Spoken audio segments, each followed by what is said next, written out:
L'administration Trump a proposé mercredi un apaisement possible du conflit entre les deux plus grandes économies du monde. 中美经贸磋商的团队 Les deux équipes de pourparlers commerciaux de la Chine et des États-Unis ont maintenu la communication sur les questions qui les préoccupent.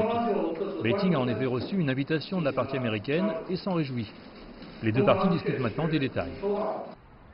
Les détails sur la réunion proposée n'ont pas encore été révélés, mais le Wall Street Journal a mentionné que le secrétaire américain au Trésor, Steven Mnuchin, a invité ses homologues chinois, dont le vice-premier ministre Liu He, conseiller économique de haut rang auprès du président Xi Jinping.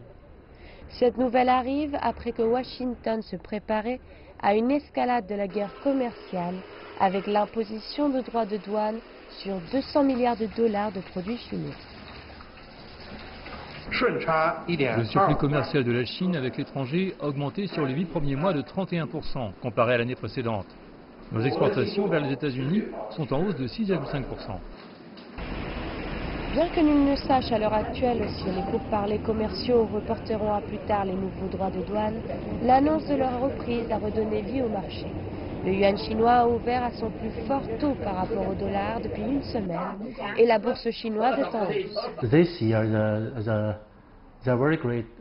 Cette année, il y a un grand ajustement du marché boursier chinois.